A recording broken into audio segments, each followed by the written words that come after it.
I want to thank everybody for coming out on this. It turned out to be a pretty good day. It's warming up a little bit, so it's nice to be here. For our final meeting, I want to remind everyone here, please, to turn off your cell phones and be sure they're off.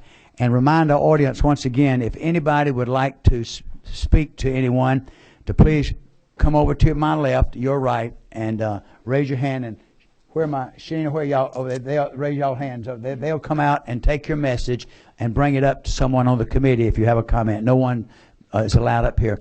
Today also I want to remind you that this is just for the committee. This is our special meeting, and we have a rule in the House, which I'm proud of, that all meetings are open. So this is our final meeting to talk about what we've done. There'll be no comments from the audience. There'll be one presentation from the State Board from their retreat that we've talked about, but no comments from the audience. Only this will be just a meeting of the committee. So before we go any further, I'd like to ask Representative Glanton, if you would please open our meeting with prayer. Absolutely. Let us pray. Most heavenly and gracious God, we just come before you on this day, in this hour, in this second that only you could have granted us, God. Father, we thank you for this great state of Georgia, and we thank you for the leadership in this great state. We thank you today, oh God, for the leadership of this committee, our co-chairs, and we thank you for all those who come with an interest to better serve Georgians. Father, we understand that you are our guide, that you are our comforter. And Father, we pray today that we will all yield ourselves to your will, your perfect will, that is acceptable in your sight. Father, we pray for all those who came with input, those who are passionate on one side or the other. We just pray that we will come together in the end in the best interest of Georgians. We thank you for this and all things, and it is in the mighty and unmatched name of Jesus the Christ, and those who believe said, amen. Amen. Thank you so much. I'll make a couple comments, turn it over to Chairman Rogers, and then we'll start with our presentation from the State Board. But I want to thank everyone for all the hard work that you've given during these. Representative Rogers, I think it's 4 meetings we've had so far, and they've been long ones. I mean, everybody, and I don't think anyone can say they haven't had an opportunity to say all they want to say and have as long as they want. I hope no one feels they were cut short, and I do appreciate all the comments and all that the calls and all the people who've attended, especially those of you who've driven a long way. I appreciate it. And so without any, what we plan to do today, we plan to start off with a presentation from the State Board. The president of the State Board of Education, Rice, right here, will be here. Helen will be presenting she's here and will be presenting this presentation. And people, the reason we're doing that is because if you remember the last meeting, I was unable to attend, and there was one other because we had a State Board retreat where they presented. You know, while this hearing has been going on, there's also been a hearing going on by the State Board of Education, been directed by the governor to go all over the state and get input. Surveys were done with the RESAs, and Helen will talk about all that. But we wanted to be sure you're brought up to date with what the State Board is doing. Because, matter of fact, this week they've had meetings, and last week they had several meetings where they made some very important decisions. So we want to hear that. Then the rest of the time will be devoted to you here on the committee to make your recommendations. With that said, there's some other things I'll say later, but Chairman Rogers, what would you like to say to get started? Thank you, Mr. Chairman. Again, reiterate all the House members serving and the superintendents and the teachers, parents and grandparents, State Board of Education, Helen Rice, our staff, Courtney Gilliam's done a great job, all the folks in the back, your back right corner, we appreciate all the time. It's been a learning experience. I got 2 manuals right here in front of me, and I've got everything together. And let me tell the audience, I have not gone through all of it. I plan to digest this before the session starts, but my wife Linda put it all together for me, so I plan to read it and won't use it as a pillow. It's been a most interesting hearings we've had, and look forward to Chairman Rice's presentation by the State School Board. Thank you, Mr. Chairman. Right. So without any further delay, if we would, Helen, if you're ready. I think I'm ready. Would you like to stay there, or you could go down to where would you like to present from? Where you are, or you don't want to go down front? You can do whatever you want. Well, what would y'all like? Would you like for her to come down? Is this okay? Go do what you want. Go ahead, and we turn it over to you. I'm speaking to your backs, and I apologize here, but I'm fine and comfortable here, if that's okay. Is this okay with everybody? Is that okay? Had you rather me go down, Speaker, Chairman? Probably would. They could say, everybody could see you, and it'd be great. Okay, good then. No, I think I Is that can going- gather all my collection Can I help you with of some stuff? You know, Is there, no, those are.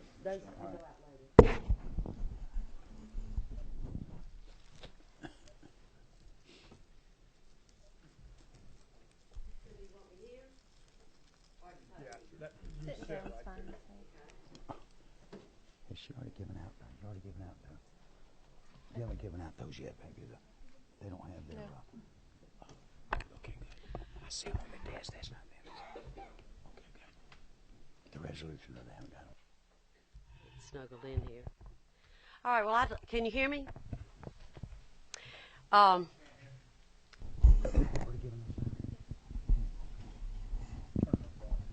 Turn it up. Let me go ahead and do that then, since you've already given them out. I was going to hold this till the end of the ceremony, but since we've already got them on your desk, if everybody will look at your desk, we just wanted to thank you for what we were doing. We were going to have a little ceremony at the end, but we'll do it right now. If you look in the envelope, there's a resolution for you from the Speaker. The Speaker wanted you to know how much he appreciated what you've done. So he had these resolutions drafted, and they're to you to thank you for being a part. They're very nice. I'm really pleased with them. And signed by the Speaker, and something you can frame and remember. He just appreciates all you've done. He did them individually. And he also, Courtney got together and they worked, and his office came up with some coasters, right? Courtney, you have some coasters on your desk to thank you for doing this. And so we appreciate that, your participation. So read those resolutions, and you know how much we appreciate you. Consider that very formally done, and I want to shake all your hands, don't we, Carl, when we get through. Thank you.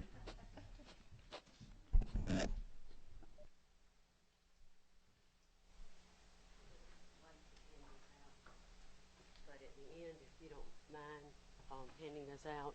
Can y'all hear me through the? Is the mic on? I mean, I'm pretty loud, but turn me up with volume. Okay.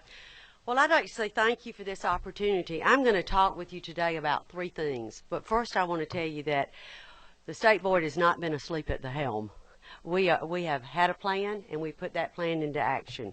But what I'll be talking about today are our standards and the governor's charge to review the current standards, discrete and integrated math, and our board retreat, some thoughts and some proposals that came from our board retreat. Now, a little of this will be redundant, but I know you know that we adopted the CCGPS standards in July of 2010. And they were adopted by recommendations made from the National Governors Association and the Council of State School Superintendents. Well, in 2013, in August, the governor, by way of an executive order, asked the State Board to begin to review and evaluate the CCGPS. We put a plan of action into place, and we began to carry out that plan. And I can tell you what that plan was. The first plan of action was an evaluation process. We had numerous survey opportunities that were sent out. We went along with the legislators on their listening sessions to hear what stakeholders, superintendents, teachers had to say about our standards. The State Board had held public hearings in our district to hear from our constituents, especially about the Common Core Georgia Performance Standards. We had national and Georgia experts in presenting their views on the positive and the negative elements of the Common Core Georgia Performance Standards. And the State Board engaged our RESAs, which are our 16 regional educational service agencies, to come in and coordinate a survey with teachers and superintendents that they could go standard by standard and make comments regarding the standards. Now, those comments we asked of three things. We asked the content, do the standards teach what we think students should learn? Is it worded effectively? And is it in the right sequence for learning? I want you to know that from mid-April to June 30th, that survey was conducted, and the goal was to reach a random sampling of teachers across our state. We had 96% participation from our districts. Now, I'll remind you of this. Teachers in each grade level, K through 12, had an opportunity to comment on those standards. It could have been done with like K through 5 teachers all coming together. Kindergarten would break off. So that could mean that 20 teachers could be making a comment. But this was the only survey that was done that targeted teacher feedback. The University System of Georgia helped us analyze the feedback and provided recommendations for the revision of the standards to the state board. That was done at our September board meeting. The recommendations were made. Any standard that met 90% approval was not flagged, but standards under 90% were flagged for revision. So, for example, if you were in kindergarten and you had 24 standards, out of those 24, 5 might have been flagged, and those were the ones that we looked at for revision. Now, what is that process that you go through for revision? What is the process that we go through when we adopt courses or look at standards? Well, we had 3 committees. We started out with a working committee. It was public school teachers, post-secondary, parents, instructional leaders from across the state. They came in and looked at those standards, and they made comments on the ones that were flagged. After that working committee finished their task, then we had an advisory committee come in. Those were parents, public school teachers, post-secondary, business and industry. They came in and looked at what the working group had recommended or suggested, and they made additional comments. Some made none, because they liked what the comments were made by the working group. Then the third process was an academic review team that came in. That was members from the work group, members from the advisory group, GOSA, that's the Governor's Office of Student Achievement, post-secondary, DOE leadership. They reviewed the final draft, and they made a presentation to the board of this final draft. Now, the Common Core GPS English Language Arts and Math was reviewed on November the 12th by the board and posted for public comment. 60 days. That's the procedure. So right now, you have 60 days to go online and make your suggestions or recommendations, look at the standards, and review them. And I encourage everyone to do that. This is a time that all stakeholders have a chance to review. That's where we are with what the governor asked us to do on the standards. Now, the second thing that came about in the survey from the RESAs was a question of, do you prefer discrete or integrated math? Discrete means separate courses, and integrated means multiple mathematic areas rolled into one course in an integrated fashion. That's integrated. We asked that question on the survey, and over 80% of our districts responded discrete. Now, I can tell you this, discrete will be on the table, but I can't tell you right now whether we will have 2 courses, algebra and geometry, with 1 test, or 4 courses. The coordinate algebra, coordinate algebra and our geometry, or just the regular 2 courses of discrete. I say that because there were a few districts, not as large, that said they preferred integrated. So in respect for those districts, we're going out and asking them what they specifically prefer. We're asking them through our own board members going to those districts that align with integrated and saying, hey, do you want to teach these courses? Are you teaching what you really say, or are you aligning more to a more discrete model? That's what we want to know. Because it's not fair, we don't think as a state board, to not respect those that want to teach integrated math. So we will have in our December meeting some feedback from the districts that said they wanted to teach integrated. We will have some feedback from them to see what their preference would be. So that's sort of where we are with our RESA survey on discrete and integrated. Now, next step, the board retreat. We concentrated on looking at the current standards and addressing the issues, especially with math. For months we had been hearing on the board, you know, what is that funny math? When we had our public hearings, some people were saying, hey, we saw those worksheets that were not implemented properly. Parents were saying to us, I can't help my child with math anymore. We heard, why don't you teach phonics? Why aren't we teaching creative writing? Why don't our kids learn multiplication facts anymore? Why do we have to have 10 different ways to do addition and subtraction? Well, we brought in teachers, our professionals, to our meeting so that they could help us address those very issues. They're the ones that are in the classroom working with those standards, and we wanted to know what they felt about that work. Now, one thing they told us was that they needed time to learn how to teach those standards better. More teacher preparation. And I asked that specific question because I said, well, give me a little bit more information, because if you're a math teacher, you can teach math. And they said, well, when we took Georgia Performance Standards and integrated those with our CCGPS, there was a little difference in the content of the standards. I see teachers here, and you know what I'm speaking about. So they said if we had more time to learn how to prepare to teach those standards, I think we could deliver them in a better model. They also said to us, we need resources to align with those standards. That would help us to deliver those standards better. You know, in 3 years, we haven't bought textbooks in our state. And I'll tell you why, I think.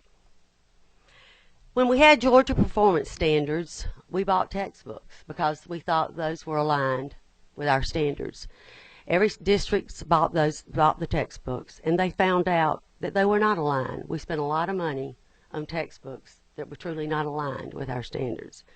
So when we rolled these into the CCGPS, I think our districts decided maybe we need to wait and see what these standards, how they're going to roll out before we spend money on resources again. So that's something to consider in the fact that with the CCGPS right now we have not bought any kind of textbooks or any kind of resources technically for our districts. Can I get some water? Can you hand me some water, please?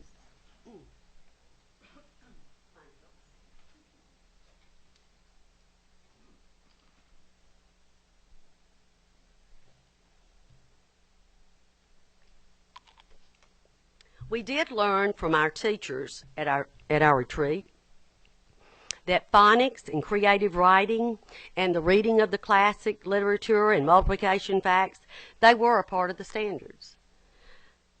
What we were told was that maybe something that might be missing was a clearer definition or an explanation to those standards.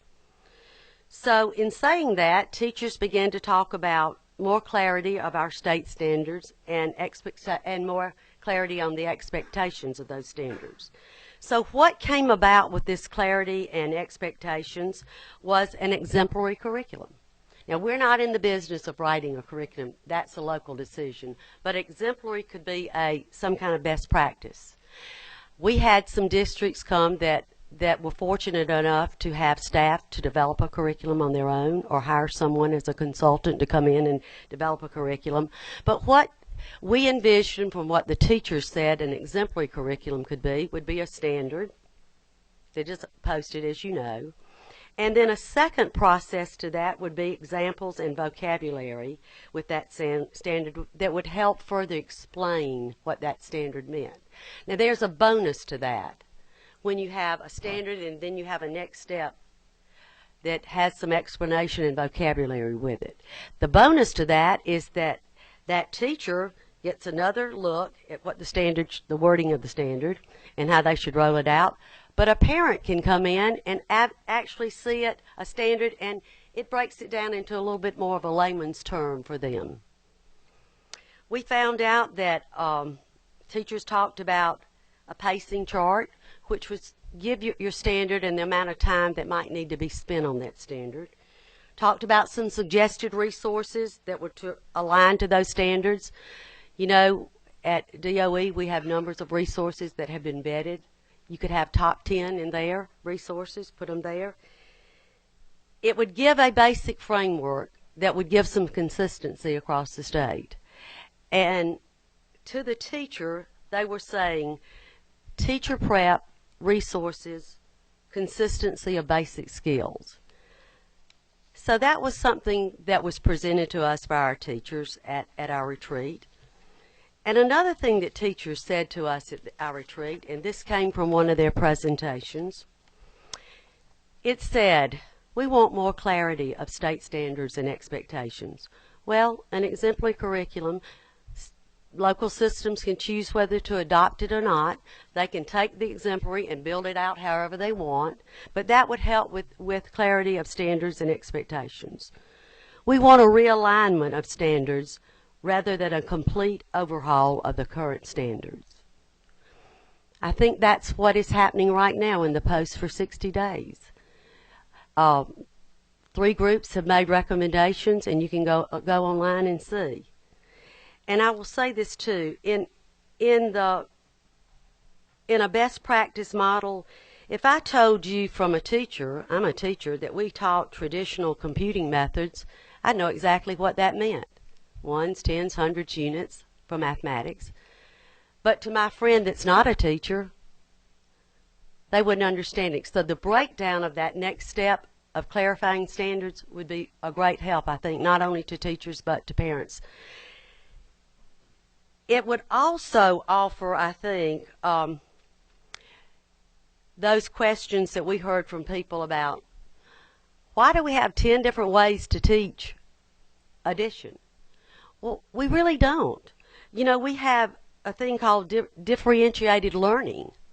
But the basics are this traditional computing methods, which are ones, tens, and hundreds for teaching. But the differentiated learning method means that if a student can't learn it that way, there's another way for him to learn, a graph, a bar, or whatever. But that gives clarity into the expectation of how to teach that standard. I guess in saying all this, that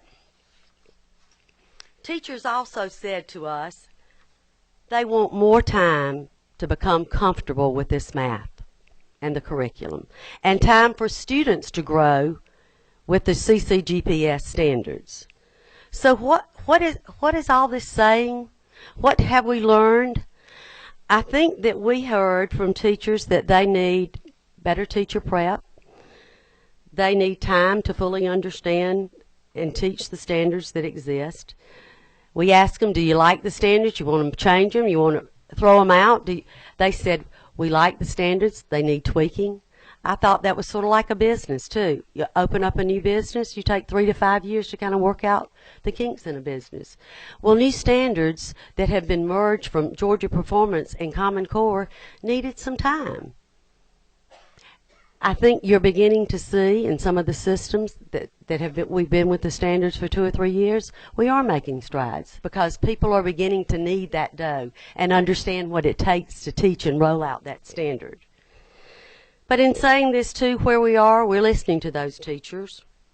We're listening about the model. We're listening that they like the standards. They need some tweaking. We're looking at that. As I said again, they're posted. Please feel free to go on and make comments. That's the process that has been in place for years. We also are in the process, as I said, of reviewing the decision on integrated and discrete. In our December meeting, we will have some kind of information on that. But that's where we are today. As far as we're dealing with standards that we have heard across the state, we like them, let's tweak them. Don't make an overhaul. Let's just realign. Let's look at discrete and integrated from our systems. I think if anything, we can say that the state board wants to listen. We want to listen to our districts. We want to listen to our stakeholders. We want to listen to our parents. And we did listen when they said the funny math, and are we teaching phonics, and are we teaching multiplication? And yes, we are. For a teacher, you can find that simplified in a guidance document that will tell you how to connect that standard with another step in learning how to teach it. But for a parent, it's probably not there, because standards are technically written for educators, for teachers. Like a law book is written for a lawyer, or a medical book is written for a doctor. So in saying all that, that does not discourage our parents in reviewing our standards. If you have a question, I think DOE would be willing to answer. You can make a comment there, say, I don't understand this, what this vocabulary, this word means. But I will tell you this, we are looking at a glossary for that to help teachers and to help parents better understand terminologies in mathematics.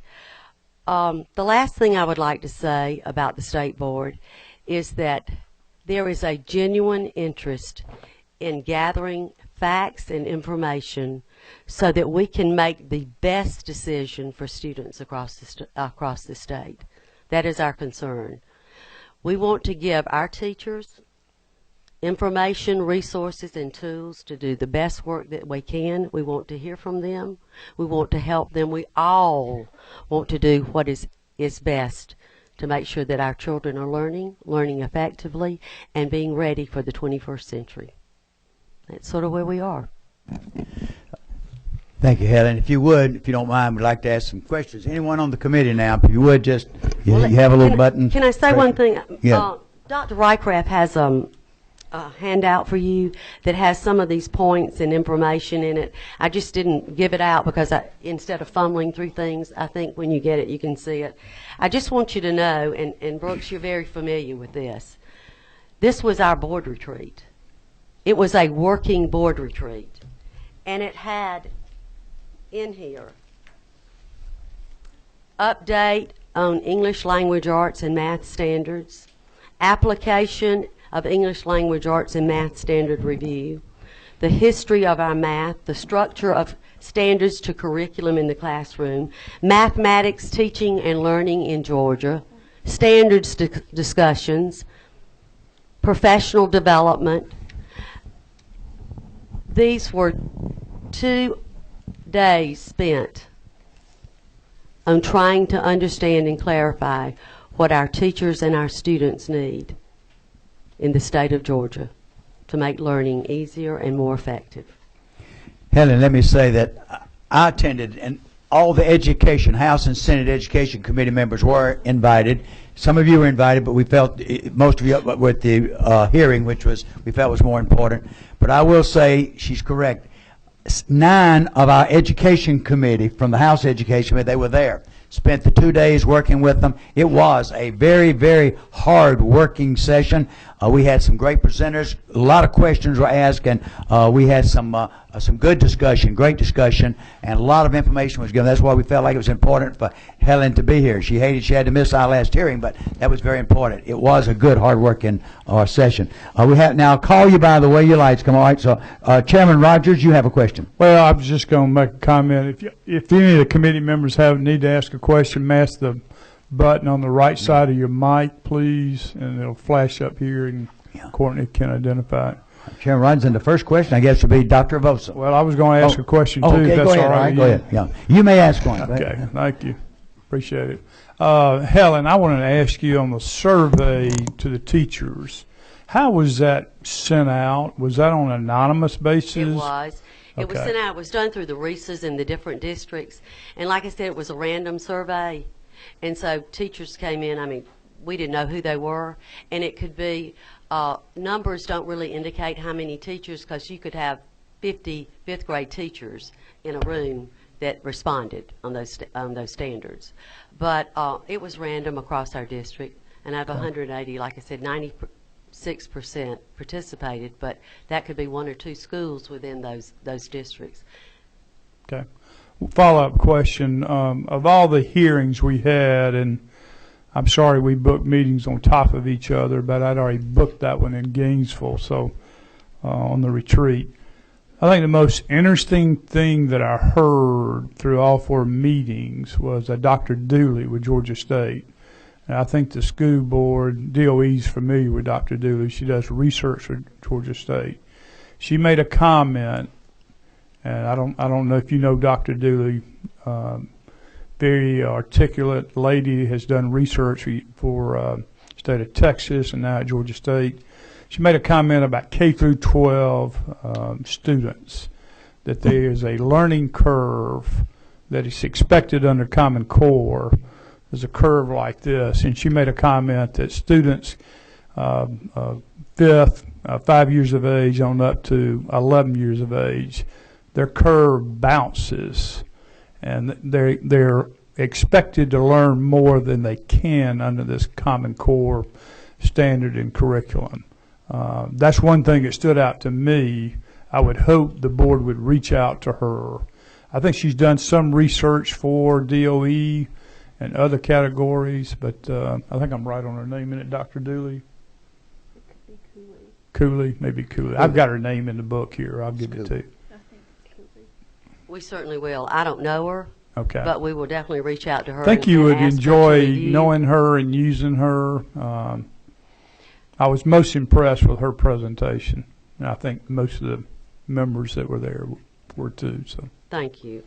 We definitely will. I'll ask the DOE staff. Thank you for coming. I think they probably do know her, and we can definitely reach out. I would love to have her comment also on this. And I think what was interesting is the chancellor, he pledged that the university system was being out. That was something that was refreshing to me at our retreat. Was the chancellor for the first time, P through 16, they were all there talking together, and he pledged complete support from the university system. And he did admit that many times they were not in line with us, and they're trying hard to get that. That was important from that retreat. Okay, Dr. Mosen? Yes, I wanted to first applaud you, Ms. Rice, and your board and the hardworking staff at the DOE. I've seen how much work that your staff and the board have put into place to make sure that we're getting the right answers firsthand and making the best decisions. Leadership is hard, and I just wanted to personally and publicly thank you for that. It's never easy. I just have a couple of quick questions and then a thought. And one is a timing issue. One of the things as superintendents that we always deal with is securing the right resources and making sure our teachers are ready to handle any changes. So as we think about the board, I didn't understand, you said that there was still open to some public comments, and then at some point the board will take action, or? It will. In December, we're having feedback from the districts that said they preferred integrated. And as you know, sometimes when we ask which do you prefer, we didn't ask what are you teaching. Mm-hmm. And sometimes integrated might not truly be integrated. It might be aligned a little bit differently, but because we had coordinated algebra and analytical geometry, which I think systems thought were more integrated, they selected that, which might not really mean that that's truly aligned. So But you think maybe December? In December we will have, in January we will probably be able to make some decision. Okay, I it need will to be in thinking time for about- you to do resources for the next year. That- We're very conscious Okay. of that. And then the last thing was, how many, just out of curiosity, I know you wanted to reach out to some of the districts. I don't need an exact number. Ballpark, 10% of the districts, 20%? I think there were maybe 27 districts that said they wanted integrated Okay. All right. So out of the just under 180. 10%. Very Okay. small, probably what, 10, 12?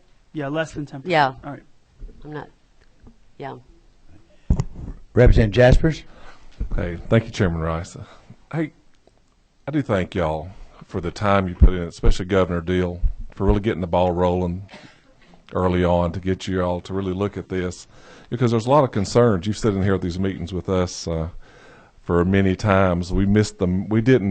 No one's ever said that you missed that 12-hour meeting, Chairman Coleman. You watched it? Okay. We But all did. It was quite, it was 12 and a half hours. But yeah, I just got some questions, because I'm just one of these guys at home that knows everybody. And just from looking just listening to what you just said right then about CCGPS, it looks like we're going to take ownership of standards. And I think the question that folks have that are doubting what we're doing is, up until today, maybe we haven't taken ownership of it and responsibility, and doing, just like you described, a continuous look at these standards as time goes on to improve them, to change them as we need. Is that an accurate, fair statement? Most definitely. You know, we have done things to make these Georgia specific in the beginning. At our retreat, one of our teachers shared with us that in reviewing their standards, they were fortunate enough to have a consultant come in to help them align some with their standards, and they noticed that money, I think it was money, that was taught in first grade, and it wasn't repeated in second, but it came back in third. So they suggested to us that as we do in our guidance documents and make recommendations, that we add that we continue with these sequencings of these standards, so that they move from first to second to third, so that there will be a continuity. As we continue to work with our teachers, they are making more and more suggestions. When you go online, you'll see that we have a executive summary, and there are already some red line things that people have asked us to put in there. The teaching of mathematics, as I said, mathematics tables is clarified. Fluency is clarified. If you're not an educator and you hear all these words, it's just, you look at that and think, what does that mean? Makes no sense to me at all. So like you're looking at a doctor's, book and you go, or a lawyer's book and you go, I have no idea. But the great thing is that we're very open to hearing from you, and we want to answer those questions, and we want the clarity to be there. And I think that was one of the things that the teachers, said to us, give us some clarity and on the standards and what is expected, and that would do it. Those expectations of the thread that goes through continually would be put in place. Okay. And I think, you know what, Representative Rogers, I think that would answer some of this bumps in the K through 5 also.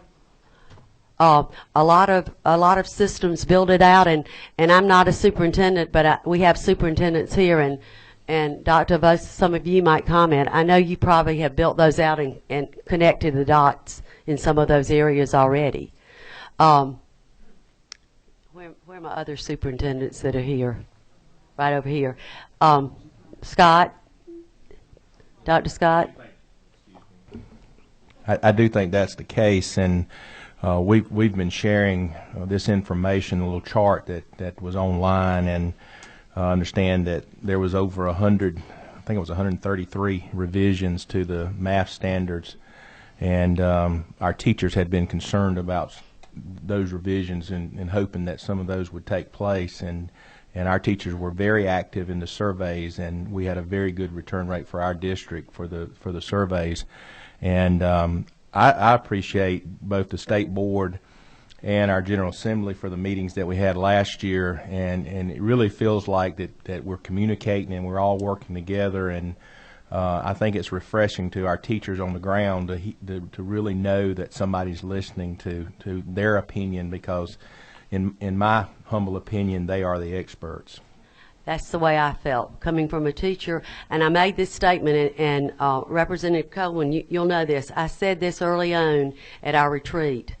Those people that are working in those standards, our teachers today, are the ones that are making it happen. So we need to honor and respect what they're saying. And I think you will see that thread coming out through all of the clarifications and the revisions that are being made to the standards. We want to get it right for the students. These are Georgia-specific standards. They're not anything from Texas or wherever. They're what we need to do to get it right for Georgians. I think it's been another question. Go ahead. Yes, sir, please. Yes. I got a couple more. But Yeah, all you want. You talked about teacher feedback early on, and you talked about groups of teachers in the 5th grade producing one answer. Could a teacher sitting anywhere in the state of Georgia do their own response to that survey without undue influence by a group or in a group think or area?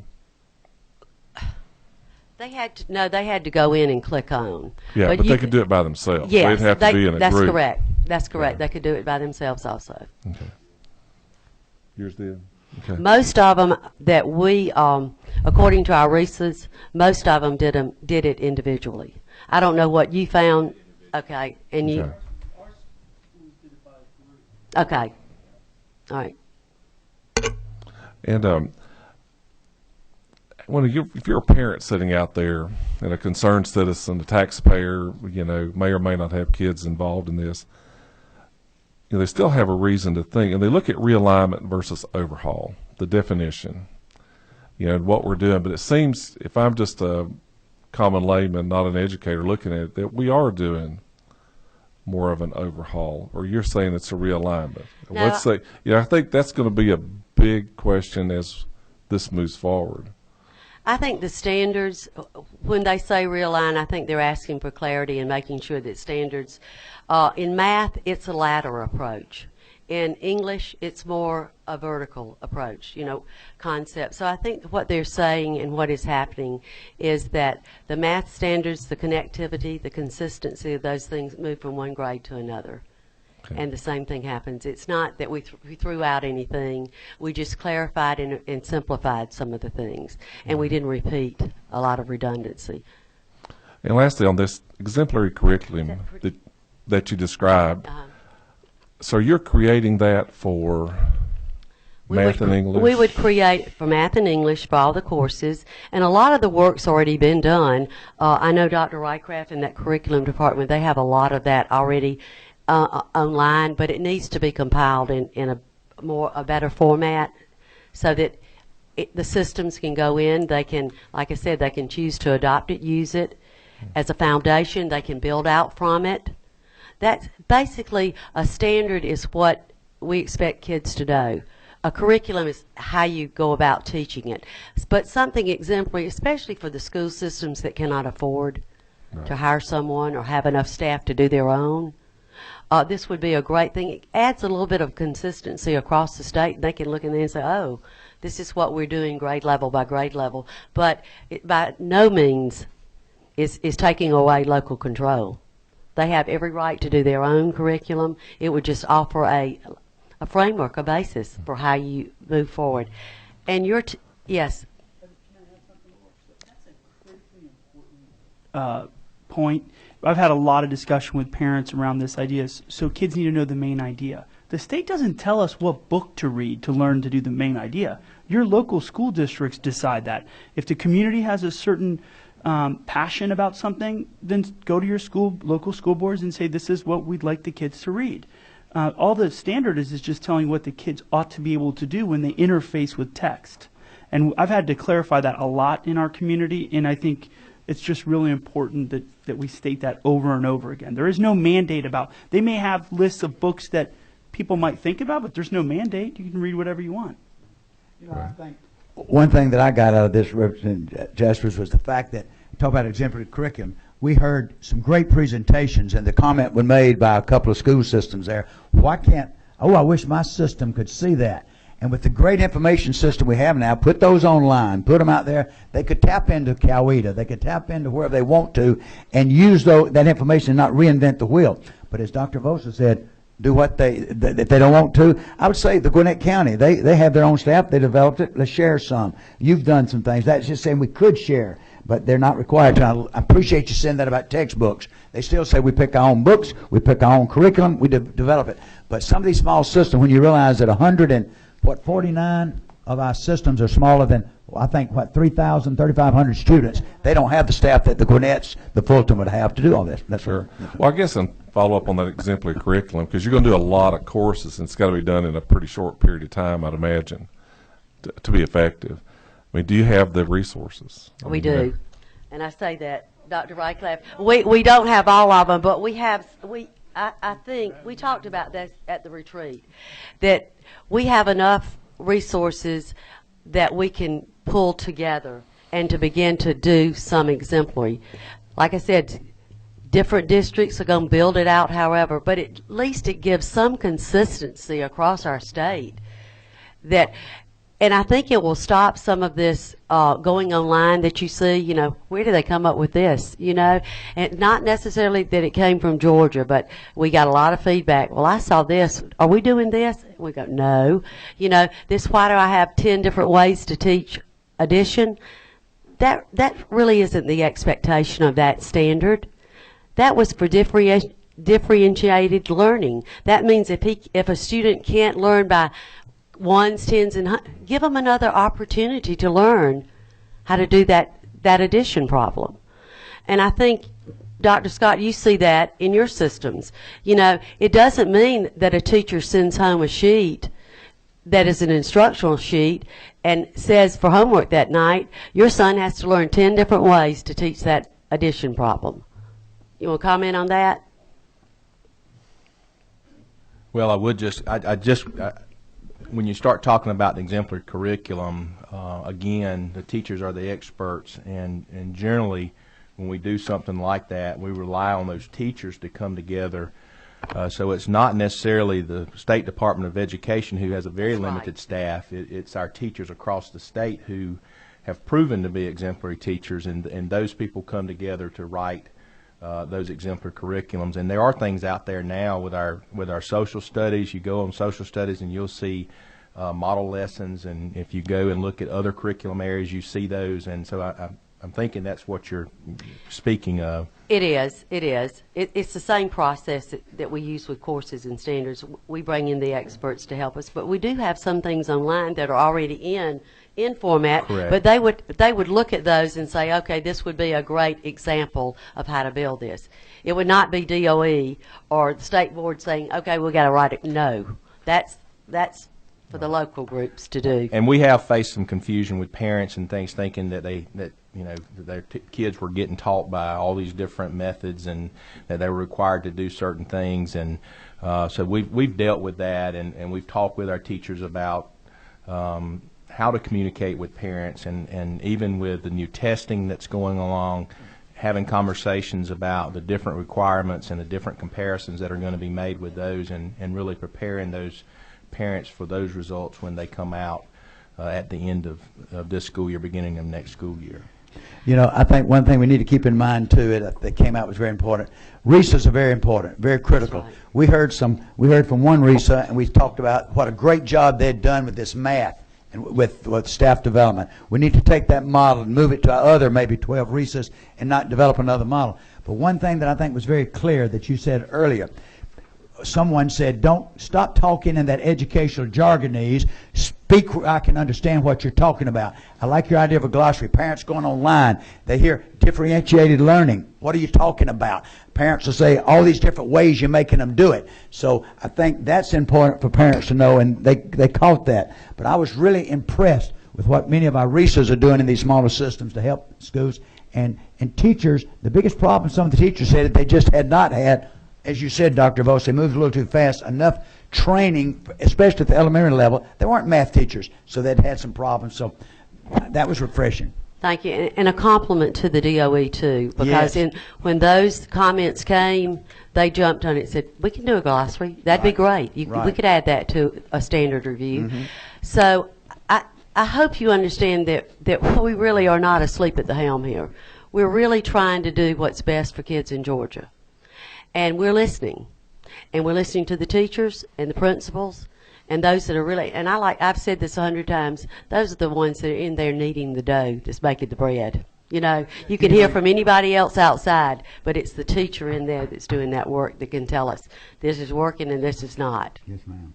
Reverend Jefferson, you have another question? No, sir, I'm done. Thank you. All right. Dr. Vosa? Yeah, mine is more of a statement, if you don't mind. No. I'd like to just share something. So we've talked a lot about, this idea of Common Core and the Common Core standards, and I just want to read a statement that I wrote, if you don't mind.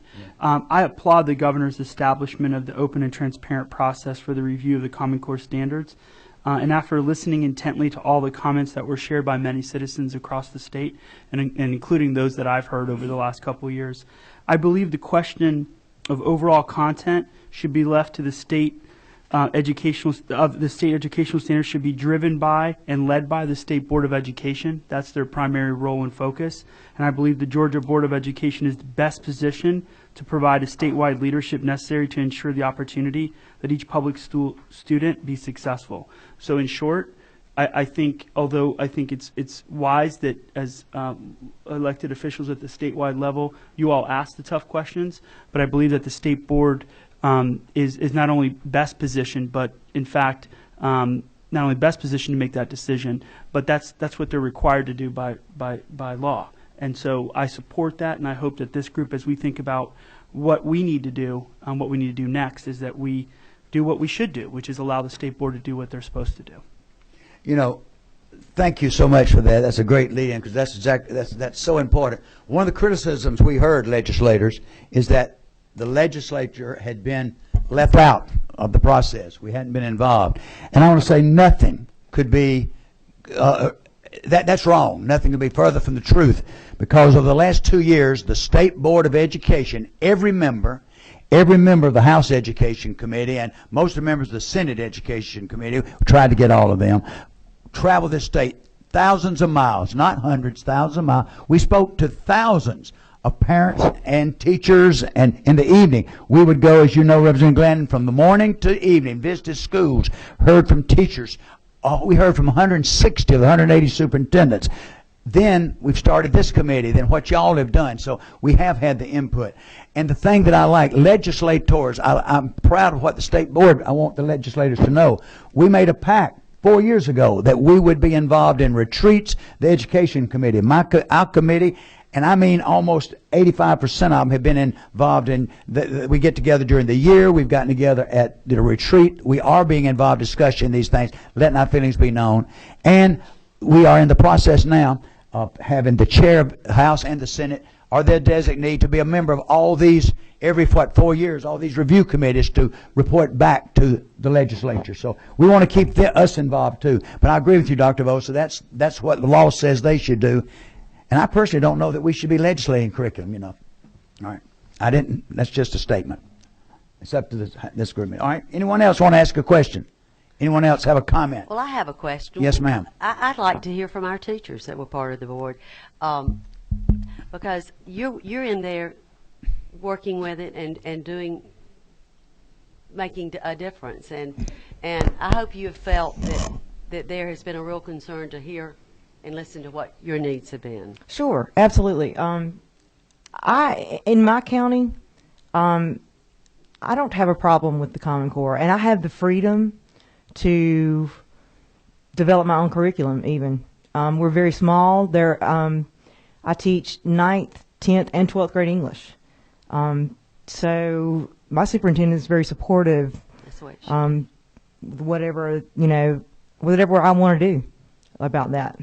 And I feel like the survey, I did have a question about the social studies standards. My social studies teacher just got recently a survey from RISA. Is that what you're talking about, that these surveys that were sent out? No, there was a survey that was sent out to each district, from the RISAs to the districts that own English language arts and math. Oh. And you were to go in by individual grade or grade band or departments and make a comment. I haven't seen that. All right. Well, you all. can make a comment now. They're Okay. posted for 60 days. So All right. go in and do that, please. Sure. We appreciate your input. Sure. I do have a problem with a moving target.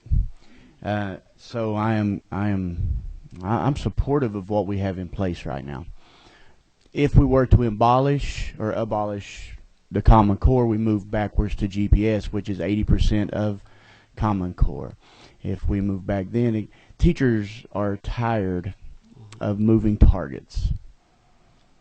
That's what we I have been an educator for 10 years, and I have seen QCC, GPS, and now CCGPS, and we're about to go straight to Common Core only. I have seen teacher keys, GTEP, and we're tired of moving targets. We've heard from the Chamber of Commerce president of businesses in Georgia. That's what we're preparing kids for, and he was supportive of it. Represents all industries, factories, job makers, job creators. Well, that, I mean, we heard that. Stay the course with where we are. Let's make some adjustments. But I do suggest, though, that there's more than a glossary for parents made. okay. They're going to need more than what a word means. I would suggest more classes for parents. And I know we do some of that in our respective counties, and money is an issue. You do have to pay labor to do those things. But parent resource rooms, parent involvement coordinators, those need funding, and I know funding is hard, let alone last 4 years I've suffered over 30 furlough days as a teacher. Well, I think communication from each district is very important, and I think that's where it breaks down. You know, in your schools with your PTAs and PTOs, if you as a teacher even communicate, hey, this is what we're doing. These are some of the things that are necessary to be done to get the message out. You know, you're the best communicator, you're the best resource with what you're doing in your classroom. These are the standards. You know, we're working on this for a parent. I think. No, I mean parent classes. To teach them how to teach them. Yeah, why not? How to understand how to math? help them with homework. How to help children with homework. That's and it is a district issue. Yeah. But it could be spearheaded from top down. That could be an initiative that comes from top down. Well, there are parent advisory groups, and I think those in parent portal. You're going to have a parent portal to go on with the SLDS. So those will be resources that would be available there. SLDS is a wonderful tool for teachers, and it could be a wonderful tool for parents if beefed up quite a bit for the resource section. Okay, and we'll work on that. Would y'all please, for everybody's benefit, we know, but tell us your system and what you teach, to where they'll know. I teach in Butts County, Georgia. I'm a 7th grade math teacher. Hi, I teach in Webster County, Georgia. Language. High school English. All right. I teach high school English in Fannin County. Your comment. For me, at the secondary English level, the Common Core has been incredibly effective. I will say I think it brought an additional layer of rigor to my classroom. And I know that rigor in itself has been a slightly divisive issue or a hot word, but I have seen an increase in my students' abilities to, I guess, go beyond this is what something is, and now they're actually delving into it and getting some of that critical thought and being able to apply information here in different situations. And so from the secondary English, I'm very happy. I know it's not the same for everyone in every grade and in every discipline, but especially I think in the elementary levels there have been struggles, and which is why I like that you're tweaking the standards. I feel like the standards are a good framework, and with tweaking, they can help our Georgian students to be where they need to be competitive on a national, international level, but we just need to sort of fine-tune everything. And I also feel very strongly right now about, you know, the alignment between assessment and the standards, and that's one of our major issues. I think right now we really need to maybe think a little bit more about. Okay, thank you. Anyone else have a question? Would any of your parents have anything you'd like to say, a comment? Just raise your, all right? You're going to press your button. You mentioned the teachers in the surveys needed more training, more help. Do you have a plan to do that? Most definitely. With teacher preparation, we spend a lot of money right now in teacher preparation. And over the summer, we had an English language arts workshop for teachers and a math, and I think that will be coming back this summer. So yes, and there are multiple resources also on this LDS system for teachers to utilize too, and districts do their own training also. Right here, Can I follow up with that? Yes. Do you think you will begin to offer more online resources, like online courses, almost like an online college course, to where if people can't go in the summer? I know there are a lot of summer workshops. You have AP workshops. You have, it's really difficult to schedule sometimes, the ability to stop and get that information. So I just wondered if that would be built into the system. Most definitely. I think there's already some being built in. And, you know, with the PeachNet and the 100 megs that are coming into the systems, there shouldn't be a problem with any of that. We should be able to really start utilizing our digital and those resources. Helen, one thing I thought was refreshing to me at the retreat, too, we also heard from the PSC, teacher training, and with Chancellor Huckabee there. I mean, we're getting ready to see, I think, some revolutionary things in teacher preparation at the universities. We're realizing they were attacked for not preparing teachers, they said. And so we're talking, maybe using the Coweta model, different models where teachers may spend 3 years in the schools and not just one semester. They'll be in, and a lot of the courses being taught at the local school in the afternoons, and they'll be on the job. We're looking at some things that the legislature may have to deal with. Why not allow these people to come in there and help them out a little bit with some stipends or something to help get them in there earlier, right. Tuition, whatever. And, were you not on a task force maybe a year or two ago when our past chair, Barbara, y'all were on a task force about teacher preparation. Teacher prep, right. And funding that was needed. And funding that was needed to do that. So it's out there. It's a total and package. People are, I don't know, Martha, do y'all, with the teacher prep and the resources, you might want to, is it okay if I ask? Yeah. No, she'll have to. I'd rather you okay. just, yeah. All right, that's all right. Well, it is there. Mm-hmm. So we'll. We're talking about paying tuition, different things to see that teachers are well trained, more content area stuff. Exactly. Well, that's what they're saying. These standards have a little bit more rigor. There's a little different conceptual learning to be taught. So let us get in there and work with it a little bit more and figure out how to best teach it and deliver it. So I think that's what teacher preparation does.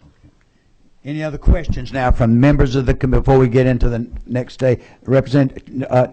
Chairman Rogers, you have anything you think we need to ask? Helen, the only thing I hadn't heard y'all talk about is AP history.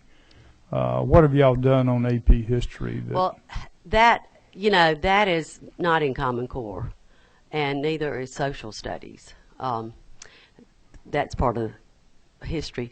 But we've had several conversations with people that have had some negative feelings about the AP history. We've talked with them. We've reached out.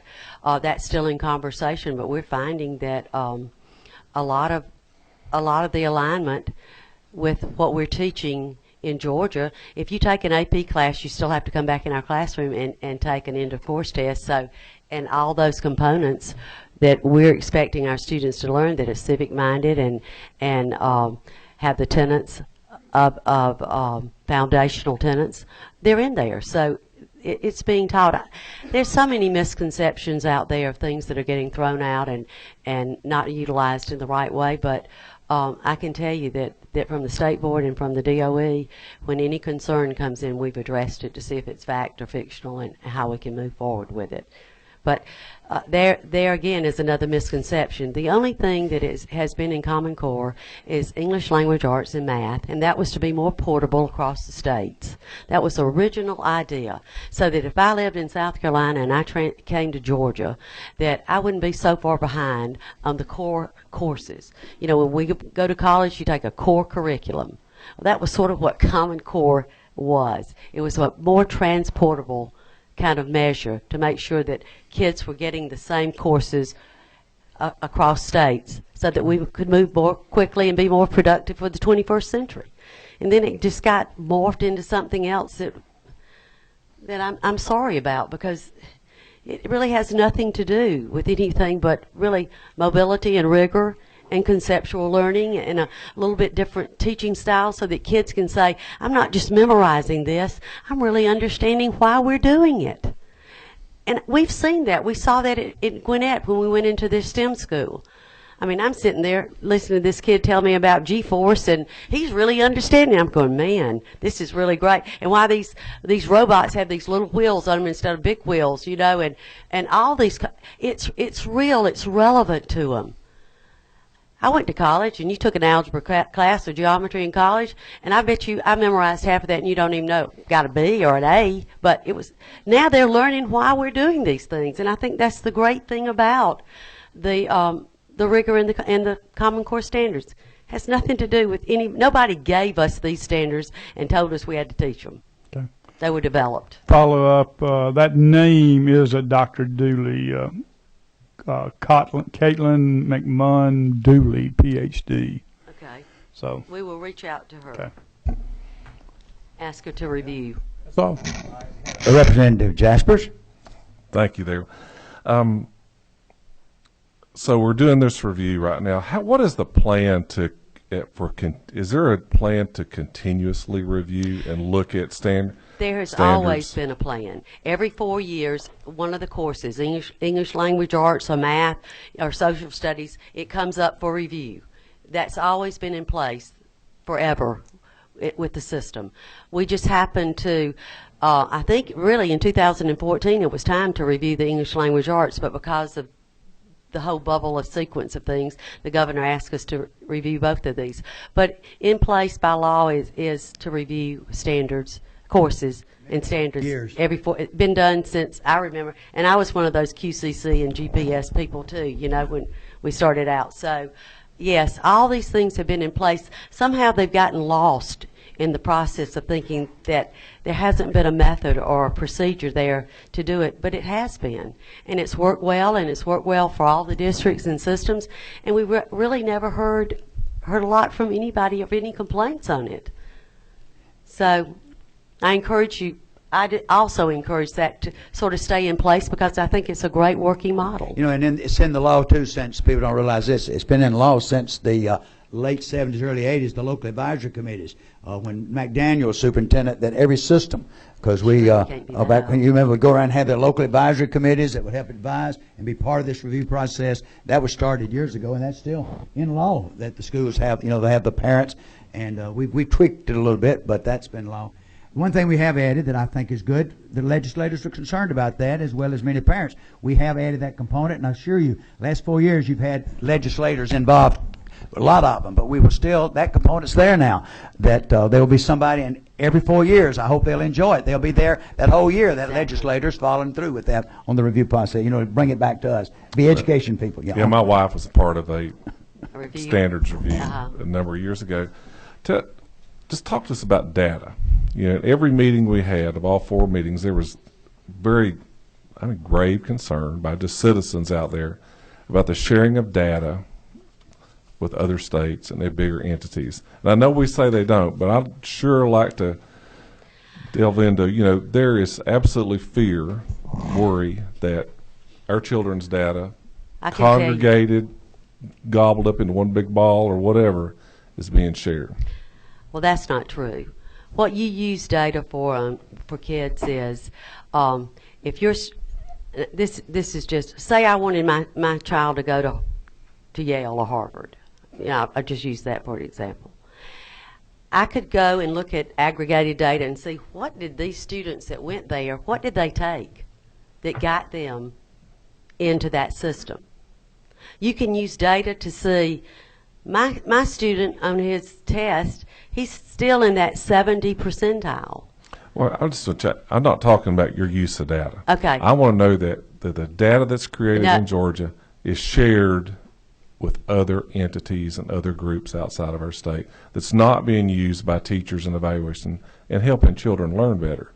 I mean, I've heard that in every meeting we've been through. It's I've heard not it shared, though. It's not shared to that level. Nobody knows the name of that student. Well, I agree, but they're even... It's all protected. The data is protected. I might not be the best one to answer that because I don't deal in the protection, but I know that the P20 system in Georgia, that's protected. I know that our SLDS system, that's protected with what we send across states. I mean, the things that you normally do that we've been doing before because of title programs or because of records for attendance, those are the kind of things that are generally shared in data, but nothing that would affect a child's religion or race or a religion or any kind of thing, a component that would be a negative factor. It's all done for a positive reason on the data that's shared to help us make good decisions and to help different systems understand when they get a kid what that level the kid is functioning on. Chairman Rice, I think what he's concerned about, maybe I'm missing the point, I'm sorry. That we get this data, and maybe Washington wants it, or we're sending, or maybe we're acquiring some things that necessarily we're not using in education, what you've heard, and that we're collecting that and we'll maybe sell it to groups, or we'll distribute it to Washington or somewhere else that they don't need it. Dr. Bosa said he'd like to comment on that if he could, Reverend Jasper, to answer. Oh, absolutely. There's a practitioner that's doing Right. it. So the reality is the federal government does require us to share information with them. We're required to do that. Age of the children, their grades, etc. There, as Ms. Rice said, religion and things like that. We've heard those rumors. We don't ask kids about that. And I will be honest with you, this is more of a local district issue than it is a state issue. I enter into contracts regularly with vendors that work with me because we say, hey, we need a service. And they say, okay, what do you need? It's an online service, a digital resources for our kids that help them grow and learn. And we enter into legally binding contracts that protect the rights of our kids. If any one of you want to look at a great example of a set of policies that our board put in place, they're very conservative in this viewpoint. Our policies make it clear that we ensure that all the information that is shared is not traced back to any individual, and that can't be done. It's all de-identified. And so it's just like, when you go shopping and someone says, well, somebody broke into that program. And they stole your credit card. We have to put walls and firewalls around that, and we do that regularly. And we do it with outside vendors. So it's really more of a local issue than it is a state. But the feds do require us to share information about our kids. They do. School lunches Title for pro- Title 20. Yeah, title programs, like I said, programs. that's shared. Title I and special need. A lot of special needs data has to be It is. shared. That's right. There's a lot of needs for the special needs children, and that's to protect them more than it is to be sure they're. Anyone else want to comment on that? Anyone else want to make a comment? You want to go ahead, Reverend Jasper? Anything else you want to ask? I'm done. Thank you. Good. Good questions. Good question. Because I've heard those same concerns. That's probably one of the big questions there. Anyone else now want to ask a question before we go to the second phase of this? All right.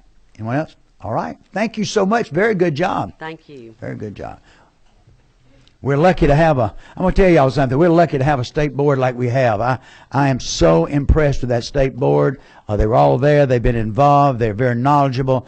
And every one of you, no matter where you live, you have a rep on that state board. You need to get to know your board. And I can't say enough.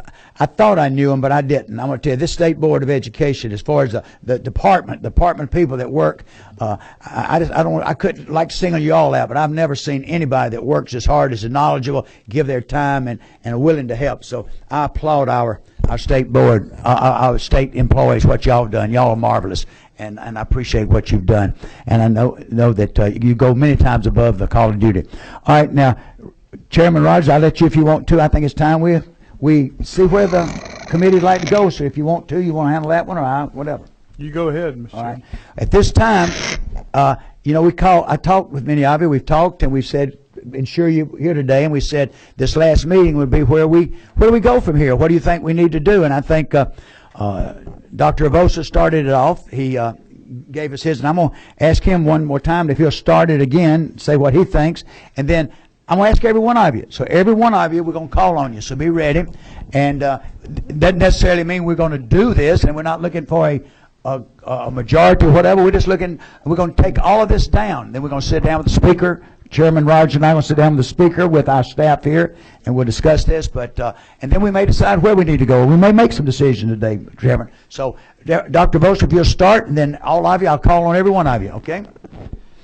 Okay. So my position is that the state board is doing what they've been charged to do by the governor, which is to take a deep look at the issues and concerns that were raised by the citizens, and I feel very confident that they've done that as both the superintendent and a parent, quite frankly, of a child that goes to public schools.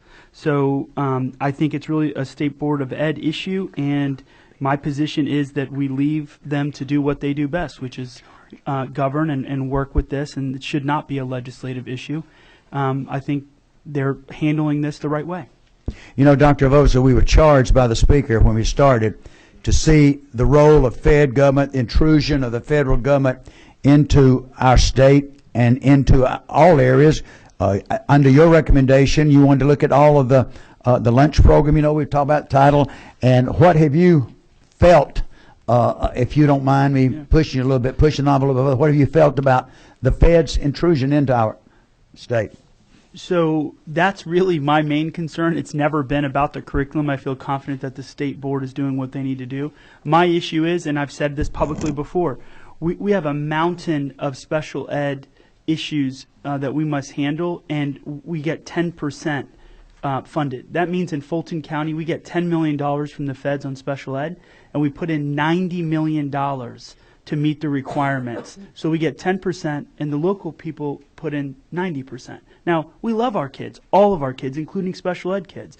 My guess is 15 to 20% of our funding goes to compliance, which means rather than it going into classrooms and doing what it needs to do to work for kids, it goes into filling out paperwork and having teachers upon teachers being compliant with rules and regulations. So again, I've always been of the mindset, give us block grants and let us do our magic as states and local districts.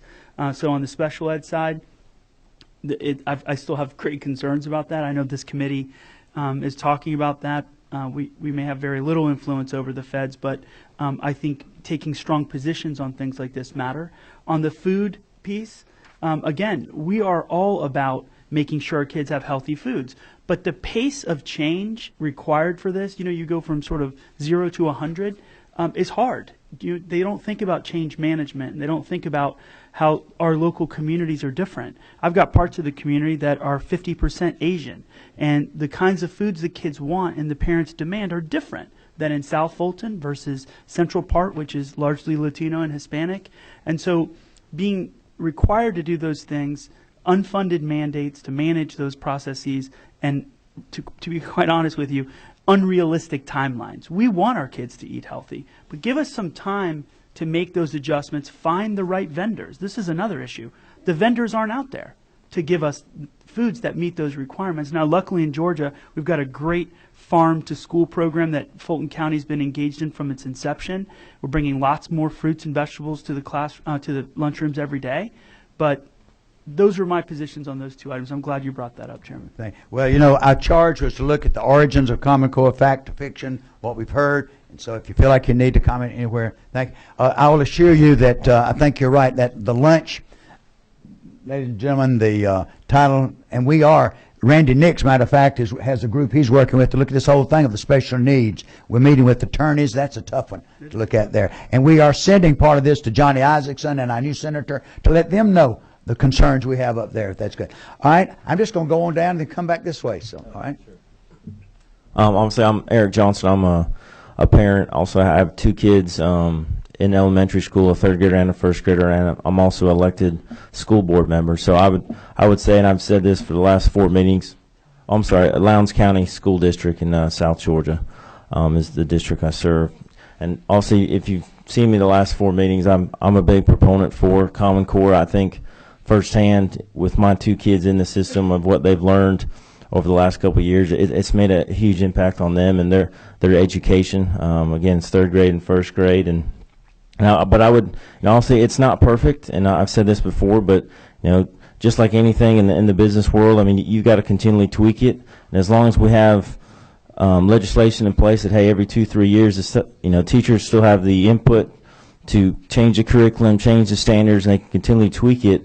And I think it's a good first step, and it's a great first step to move Georgia forward and to Georgia to compete nationwide with some of our peers, up north and abroad. So again, I've been a proponent and a fan of it. And one thing too, I want to kind of just comment on a lot of the things with Common Core is the miscommunication between a parent and a teacher and a student. Again, I've got a third grader, and the elementary math is kind of a big hot topic right now with parents, and it's that miscommunication because they'll get a worksheet and they'll take it home, and obviously the child doesn't know how to do it. Well, a lot of us as parents don't know how to do it because it's something we're not familiar with. And again, that communication, ways we can try to help mitigate that confusion and frustration is, if we can have something like that, like a parent resource room, or what we're trying to do in our school district is we're trying to get some of these teachers to volunteer to, hey, would you be willing to film you teaching these children during the day, kindergarten, first, second, third, fourth, all the way through fifth grade. And once we start getting enough of those teachers volunteering, then we can put these videos, obviously with the children, the parents' permission, to put them online and put them on YouTube, so other parents, just like in anything we do right now, if something you can't figure out, well, what's the first thing you do? You go to Google, right, and you try to figure it out, and or you go to YouTube and you go try to check the video out. And so it's just another resource as a parent. If my child brings something home and I can't figure it out, she doesn't understand it, well, I can, if there's a portal somewhere there, I can go look and see, well, how is this being taught? How did this teacher teach this to my child? And I can try to learn it in that regard. So anyway, but again, I support Common Core, and I think it's a good step forward for Georgia. Chairman Rice? Well, I'm not going to say too much because I think how I feel. I definitely agree with Dr. Bosa on everything that he said. I think the state board has things in line, and we need to do the job that we're assigned to do. And as far as I think we need to stay the course, make adjustments when they rotate around every 4 years, and as far as some of the issues with the federal intrusion, those are real, and we'll just have to continue to look into them as we're doing with these advisory groups. And I know that most of you know that the state board gave waivers to systems on this healthy food issue because, because we thought that was an intrusion. So like I said, we're not asleep at the wheel. We're trying very hard to do things in the best interest, and we're concerned about our kids in Georgia. We want them to eat healthy, but it's all in the timing and the process and the rollout and the amount of change that is required in such a short time. It's an education on eating healthy. I think that was important for everyone to know that the state board, ladies and gentlemen, did make some exceptions and give some flexibility for the school lunch. Is that correct? And some things you could do. So we're all aware. Fundraisings. That's all of that, right? So they're aware. Moving on down, Representative Jaspers. Okay, when I was talking to my wife about this last night, she goes, "You better say, do I wear a tinfoil hat?" And I know I don't. I don't think so, but I trust Georgians in our ability to solve our problems. And I believe empowering our educators and parents is the way to go. I've talked to a lot of people in the last 3 months after being involved in this. I am not an educator. I worked for the University of Georgia for a long time, but I know a ton of them, and a ton of parents. And I've had a lot of concerns brought to me. And, I have listened to a lot of both sides of this, and I don't trust the outside influences that brought Common Core to Georgia. It's brought us here today. The next thing we'll be looking at is world history. That's under the same guys that's going to try to change that from how we teach it. But it's money, it's testing, it's moral issues. We've all heard in these meetings and in our communities. But in the end, it's our kids, our parents, and our taxpayers that we're responsible to. And I think we as Georgians, and I want to credit those folks you hear out in the audience who've been involved, who've been vocal, who really talked to us, and I thank you for being here, because you've got to go back home and really be involved in that local school board and in those committees that are out there, because we've got to reassert our influence and leadership on standards. We've got to really look into this data collection thing that keeps being brought up that people fear. And we need to really look at AP US history, because that's going to be a trying ground for other AP tests that are done by people who are not from Georgia, and they have their reasons for doing it, and I think we need just to be outright honest with it. Taking a stand on those things is important, and I hope we'll do that. And yes, it takes time. Y'all have used a lot of your time, and we have to, in learning, it takes leadership and pride. And I hope we take action to take back control. And I've heard a lot of good things from Chairman Rice today, that we're taking back control of what our kids are being taught, tested, and in turn be prepared for their future, because I, in the bottom line, trust Georgians. Thank you so much for that. Representative Glanton. Thank you, Mr. Chairman, and certainly I respect what has all been said thus far. However, my position, while I agree that the state board is doing a great job and is the right entity to lead the educational process in this state. I believe as legislators, we are the stewards of the state budget, and as such, as legislators, should continue to be involved in the process. We are elected by the people to represent their voice in state affairs, including education, especially since $9 billion plus of our budget go to education in this state. Now, I support the DOE, and I also support Common Core. And since we have to vote on funding of education in this state, as legislators, we should also be in a position to vote on how our children are educated in this state. I reject the notion that Common Core is a federal mandate, and I support our state efforts to continue with Common Core. Thank you, Mr. One thing that Representative Jasper referred to, and you did too, Representative Glanton, I think we all, many times in talking with a lot of people this last week that have called me, that we forget that we have, every county in this state has a local board of education that is elected by the people, and they talk about the state needs to do and they need to do. I think many times that a lot of the concerns we had, we talked last week, maybe are at a local level, and maybe we need to have more. And I was shocked at the people that know their state rep, they know the state board, but they don't know who their local board members are. And I think that's, Representative Jasper, when you mentioned that, I think that's important. We need to know who our local people are and work with our local people at our local level. All right?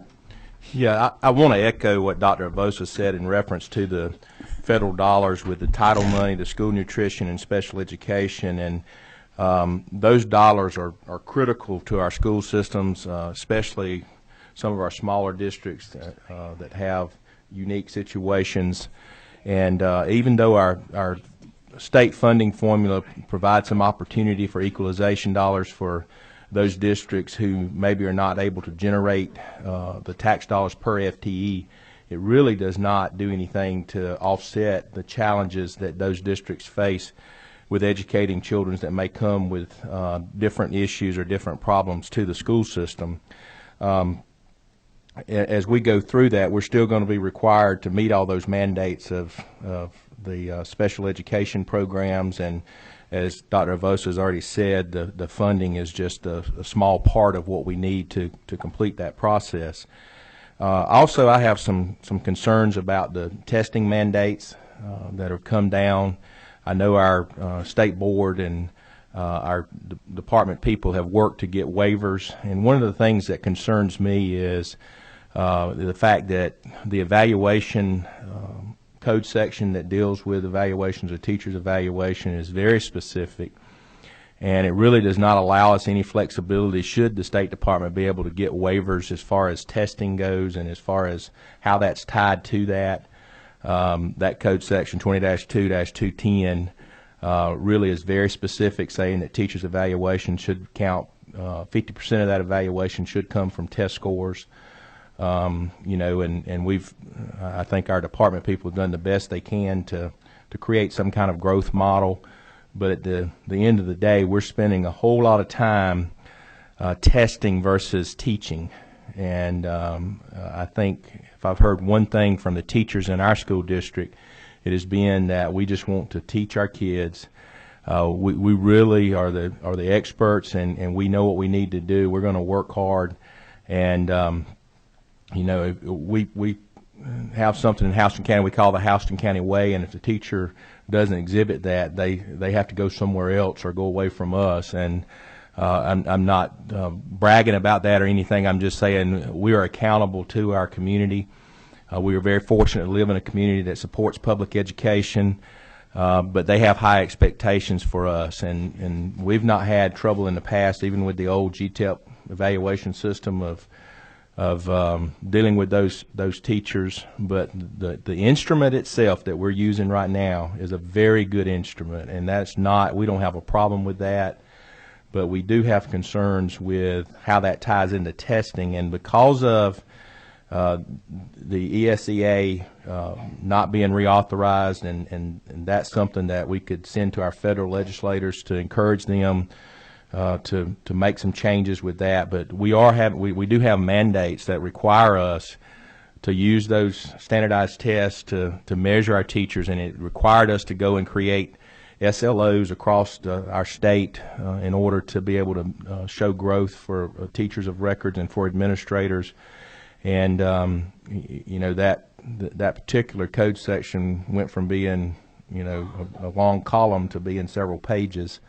And I do think as we go forward and as we request waivers from the federal government as far as the ESEA goes, that we're really tied, our hands are tied, because that legislation actually says specifically that you'll count at 50%, and there's other components in the legislation. And the part of the legislation that was replaced actually didn't go into percentages. It just said that we would follow the plan that the State Department of Education had. Well, at one point we actually had the flexibility to create our own plan, and so everybody in the state was kind of doing something different. But then at one point the legislation actually read that if you adopted the state plan, you had to follow it with fidelity. And it didn't use that term, but you had to, you know, pretty much follow the process and train your teachers, or your teachers, your administrators, to be able to do that. But that is something that we could do, maybe to have the flexibility, so that if that is reauthorized and there's some changes made to that, or as our State Department works with our individual systems to make changes for the better, that we have some flexibility to be able to do that. Thank you. Thank you. Gedja? Tell us where you're from, too. And sure. I live in Cobb County. I have 3 children. One graduated and is a freshman now at Ole Miss. I have a special needs son who is 14, and I have a daughter who's 12. So truly represented in those 3, I have living representation that one size does not fit all. I want to talk to the parents because I just want to tell you how much I personally appreciate the time and energy that you have put into coming to these meetings and to getting your thoughts together and sharing them with us, because it came from a place of passion and from wanting to do what is best for children. And I think sometimes as grown-ups we don't do that. I came to this committee quite frankly thinking it was a big audacious goal to try to evaluate the federal government's role in education. And then as we started to focus more and more on Common Core, I had to kind of get my arms around what do I believe. And at the end of all of this, I do support standards. But what I do want to do is acknowledge that how we got here in terms of pointing at each other and he said, she said, and all of that. I mean, it's very easy to see that there is at the foundation a distrust of the federal government, a distrust of government in general. And so even if this did start at the local level as a Common Core that states were going to bring together, it felt to me like at some point it got hijacked by the federal government, and it was either directly or indirectly tied to funds. And to use a parent analogy, it's kind of like if when your child lives under your roof, they play by your rules. So some of this is if they provide the money, then they're going to have to provide some sort of guidance as to how that money is spent. So I do support very much the school board and the school superintendents who say that we have to continue as a state or as region or whatever it is to advocate for things that go more toward what that system might need as opposed to just one common, focus of compliance. I also want to say that some of the things that alarmed me the most of hearing the testimony were things around culture. If you have a culture where your teachers are afraid to say that they don't support the standards or that they think they should change, then you need to look at that culture. I'm appalled by the can't change or improve the standard. I mean, that's unbelievable to me. If that's, every business in America, is constantly looking at, do we have the right goals? Do we have the right measurement in place? Are we meeting that level? There seems to be a lot of inconsistency and lack of communication. And that communication, that is my vocation, so that's important to me. That communication is actually very, very closely tied to how you manage expectations and how you continue to communicate what is the standard we are trying to meet and by a certain time. And I guess I'll close by saying that those stakes are super, super high. They're high for our teachers and they're high for our students. So if we don't get this right, we say, oh, well, let's just start over. And so to me, that start and stop and start over and start and stop is actually, that inconsistency is actually to me more damaging than a common set of standards. And so that's, I think, why I support where we are today and continue to making it better. One size does not fit all, but the standard, I think, has to exist, and then that standard, if it's a special needs child, you figure out how are we going to get there toward that standard for that particular child. Or if that's a gifted child, it may be a different path to get there. That's where curriculum comes in and different teaching methods and things, but you do have to have that standard of expectation. I appreciate your time. Thank you so much. Very good. Ms. Welch? Hi, again, I'm Sarah Welch from Fannin County, Georgia. I went through and drafted something because I'm an English teacher, and that's what we do sometimes, if that's okay. That's very good. That's wonderful. All right. So after hearing the testimonies of parents, teachers, community members, business leaders, and the Georgia Department of Education staff, several areas of concern have arisen. The role of the federal government in states' education is certainly a controversial issue, with strong feelings on both sides. Therefore, it's certainly an important issue, not solely to those in the educational field, but to all taxpayers. Over, I think, half of our budget every year goes to education, so it's certainly more important than to just those who are in the classroom every day. Concerns have been raised about the methods used to deliver Common Core standards. From the perspective of the classroom teacher, I will say that aside from students, teachers are the most heavily impacted group of professionals associated with these standard changes. Every day, we serve our student populations, we've heard the term from the trenches, striving to enrich each student's educational experience. And I believe many times our frustrations run high as we devote more time to learning new sets of standards where we have to break down how to best structure our lessons, deliver content, while developing meaningful relationships with those students. It's not simply, oh, you learned the standards and you're going to have a great class. There's a lot more that goes into it. I realize that I do not speak for every classroom teacher, and I'm honestly unsure of exactly how Common Core functions at the elementary levels. So to gain more perspective, I surveyed all of the teachers across Fannin County where I work, so I realized this is a very limited scope survey.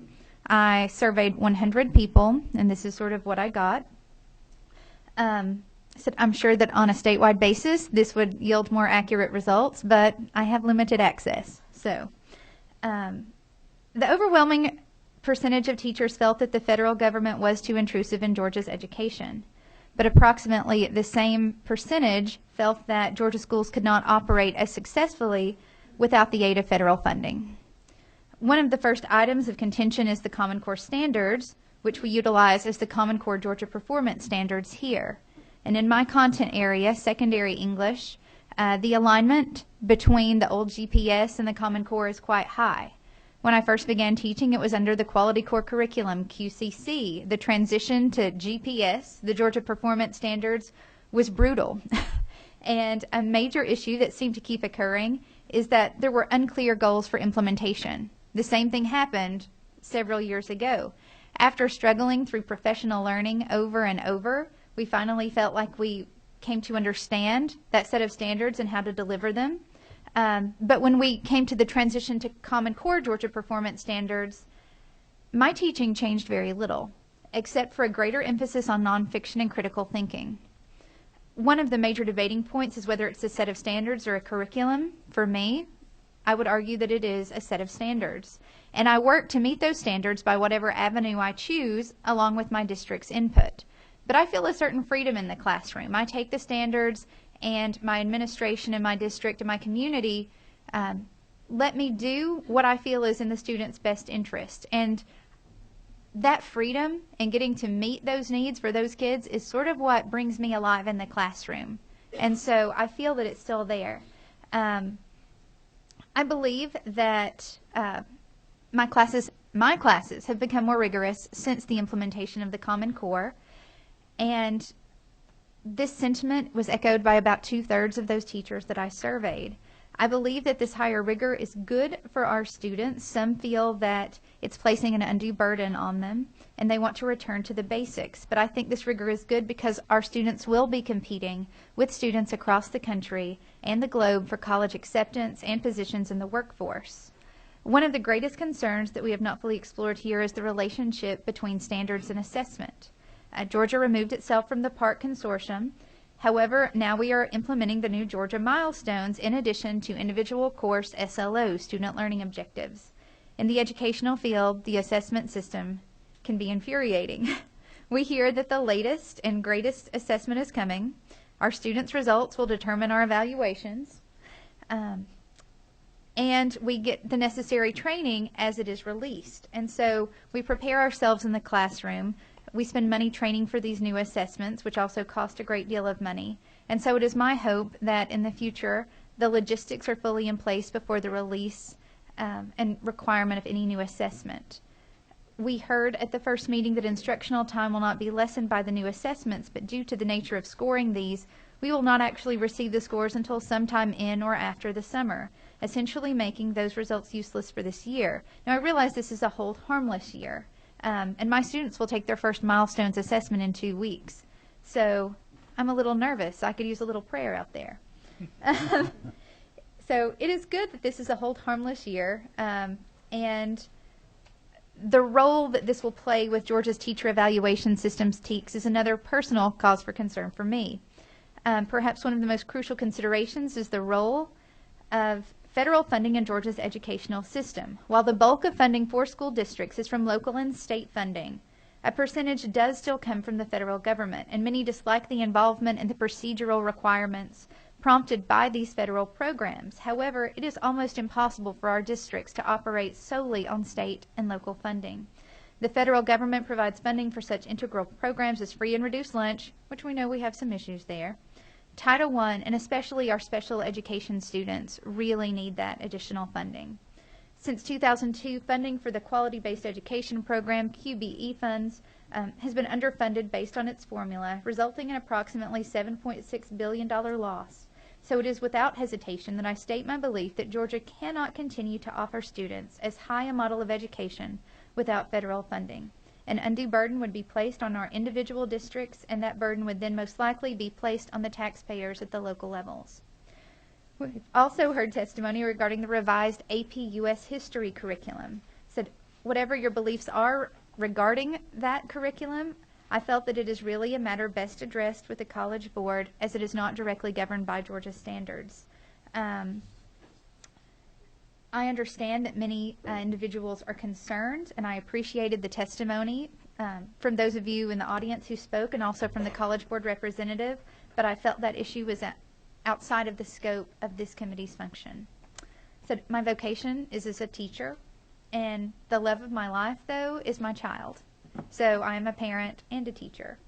I understand people want only the best education for their children. As I have only the highest aspirations for my child. So she's 2. I have 3 more years to go before this is really going to hit me, but I'm already planning ahead. We are all here because we want the best for all of Georgia's children. And in my honest opinion, that best decision is to remain with the Common Core. I find the standards more rigorous, as stated previously. Georgia is home to quite a few military families. And for their ease of travel, maintaining a common set of standards across the country will help them ease transitions between states. However, due to the fluid nature of education, and if the state decides to go in another direction, it is my sincerest hope that the State Board of Education and the Georgia Department of Education will work hard to ensure that any standards will be implemented or reviewed in a pragmatic fashion with time for professional learning, clear expectations for student performance, and sensible assessment development. Thank you. Thank you so very much. All right, Mr. Parker? Boy, I tell you. I want to assure you what we're going to do now with all of these presentations. Courtney here, she doesn't realize it yet, but she'll be putting together a document. We'll be providing this for you later. Yeah, okay. I'd like to think that I would live long enough to see you get federal funds without strings. I don't think I will. A block grant, you're still going to have strings anytime you have a bureaucrat involved, and that's what we have. So we've got to take the federal money, and we'll have to take the strings, is my guess. I sense, and maybe it's my perception, but for our first meeting, when the State Department of Education told me about Common Core, I guess it was thrown out factually, but hearing the chair today, I think they have listened, and I think it's important. I feel much better than I did even last meeting. We have heard a lot of comments. With what I've heard today, I'm comfortable with the Department of Education going forward, being willing to make adjustments as they see the need, and continuing to listen and be responsive. Thank you so much. Hi, thank you. I teach in I believe we're the fourth smallest school system in the state. We are completely rural. There's no any kind of it's just farmers is what we have in our county. So that being said, we need federal money to survive. We would not be able to continue educating our students if we did not have those funds. However, the strings that come along with them are very frustrating. Some of our biggest concerns are with school lunches. We actually have kids throwing away lots more food now, not eating it, than we did before the latest, restrictions came down. We're also concerned about the fact that we can't, some of our fundraisers we've had to do away with because they conflicted with the guidelines. I guess as far as Common Core is concerned, the teachers that I talk to in my school don't have a problem with it, although we would like to have more resources. I think we don't want to completely start over. We should go with what we have now, because we feel like that we're making some progress here. They are more rigorous, and that's what we want for our kids. As far as my superintendent did want me to mention, the concern that we have also with Georgia Milestones and it being tied so closely to our evaluations. I am concerned because we have not, they say that we're going to, I know they're not going to count the scores this year because it's going to be so late for them to get them graded, but it's almost like it happened too quickly. We haven't had the guidance, I guess, for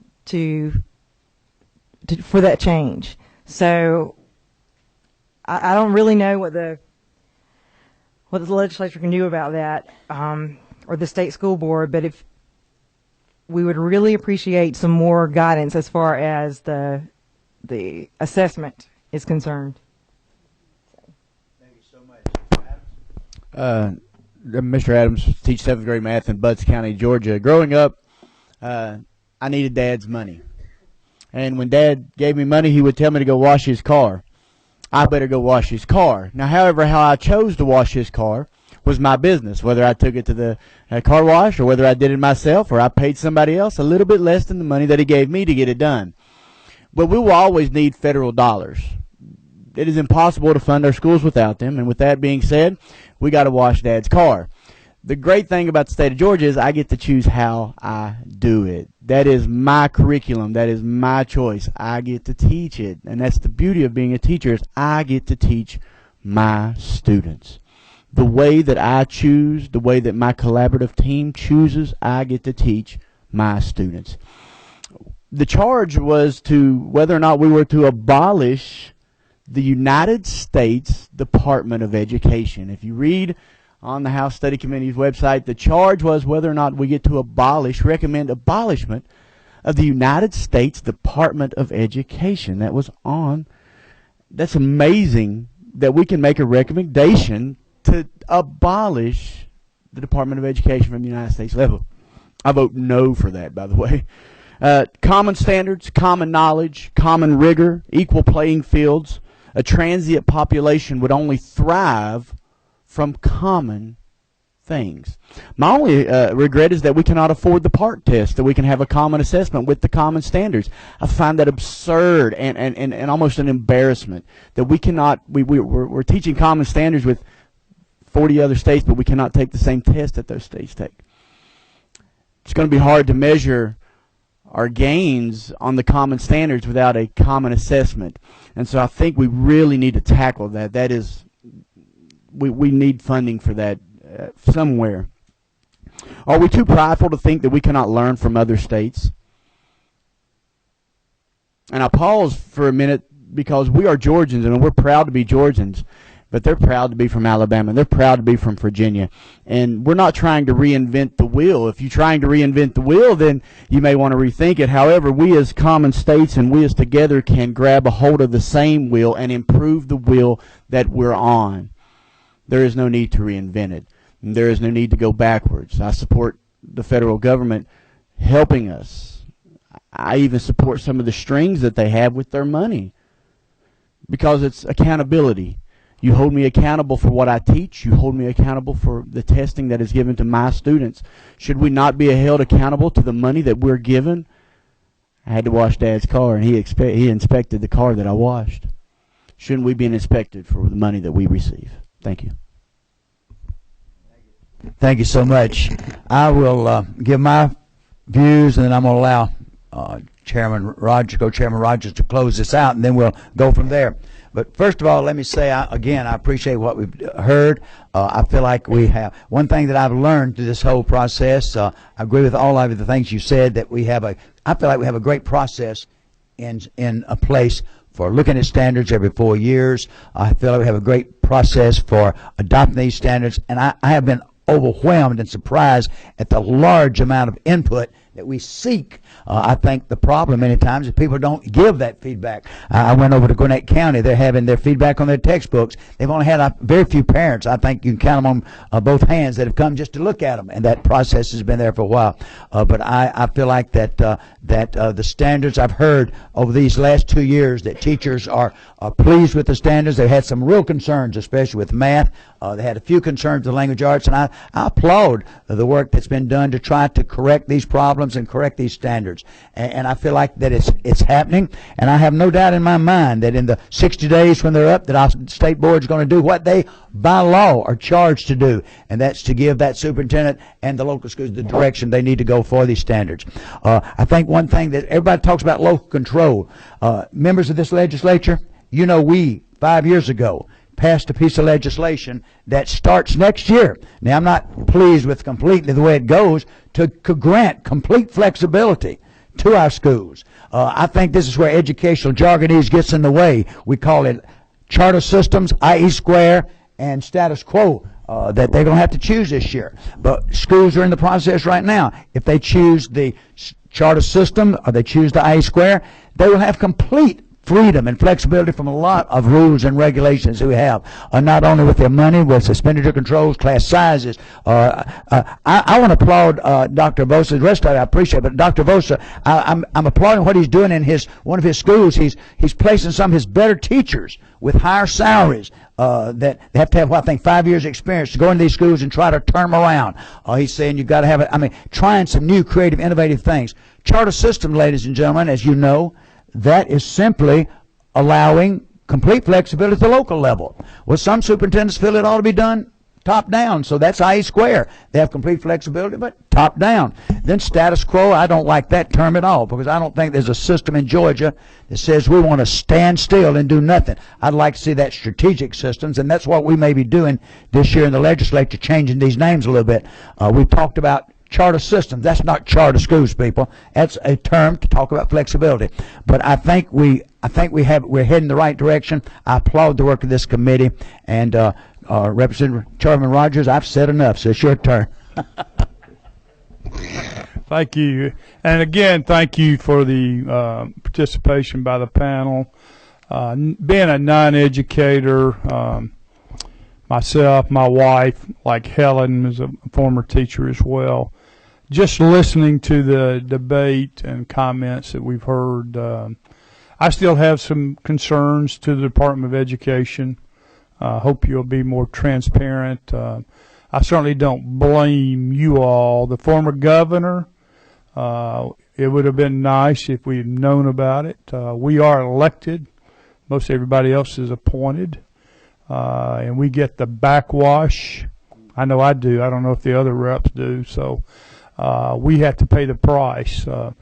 Going forward, we'll trust the governor putting everything on the table these next 3 years. What they'll be and how they'll be, we'll have to wait and see. And that brings me to another subject. I've got parents coming to me, to the DOE, concerned about the math in the 3rd and 4th grade. And I hope you will reach out to Dr. Dooley, who I felt like did one of the best presentations as far as the learning curve. I think we might have missed the boat on that. The teachers I have talked to in the Hall County area, it's too much too quick, and we know that. The race to the top money, whether it was necessary to take it when Common Core was implemented, I have been told otherwise. It wasn't part of the package, but I don't know if it was or not. But it'd been nice to know as an elected official, what's coming down the pipe and not be blindsided. I respect everyone that made comments, and I've got all the information. I'm not as bright as some of the other panelists, but I do plan to read all the information and make my comments and proceed from there. But thank you for being here, and thank you for the committee and also the staff for all they've done. And this meeting is adjourned. No, not yet, not adjourned. Not yet. Let me say that because we got one other thing we got to do for them. But one thing we did do, I agree with you on this math. I'm really concerned about the math. I spent the last 3 weeks visiting schools, 3rd and 4th and 5th grade, and I was a math teacher years ago in the dark ages, back in 62, 63, 64. But when 2 times 2 was 4. But I want to say that there are some frustrated children, and I've talked to Helen about this. I've talked to Martha about that, and there are some real frustrated parents. And I was frustrated. I was helping a child the other day in a classroom, and we got the answer right, but she had to draw these little squares, 150 of them, to do it a different way. The teacher didn't understand. She had to, and the child problem was counted wrong, and the teacher and I had a real discussion in the hall afterwards because the problem was right, because I helped her solve it, and it was right.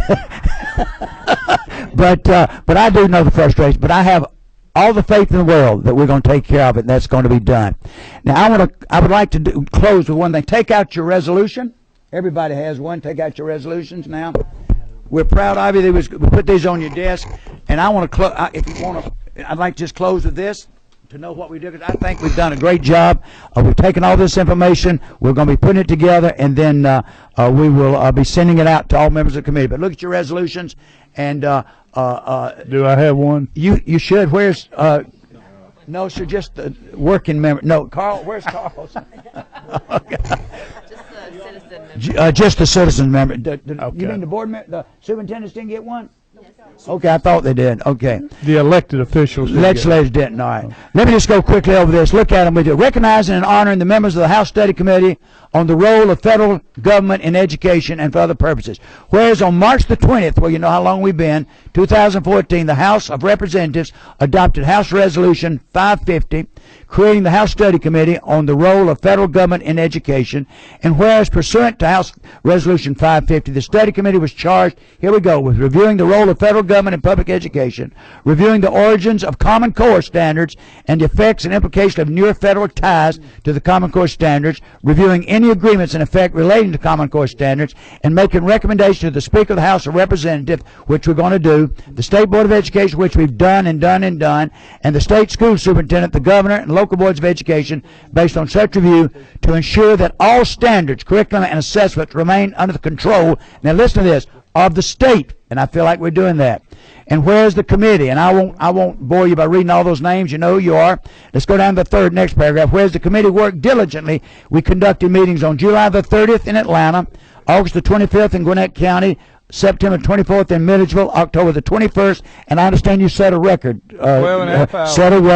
in Gainesville, and conducted its final meeting today. And whereas the committee received, listen now, hours of testimony input from educators, and Carl, show us your folder. That's how much we heard from school administrators, community activists, parents, citizens, representatives, professors, all these officials, national organizations, and others.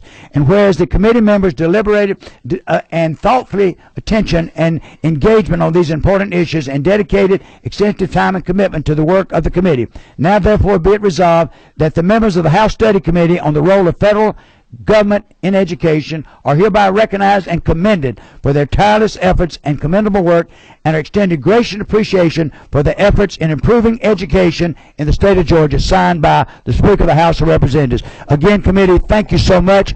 Members of the audience, thank you for coming, and we'll stay around for a few minutes if you want to talk to any of us personally. So thank you. Anything else you want to close with? Now we're adjourned. Adjourn it. There you go. All right.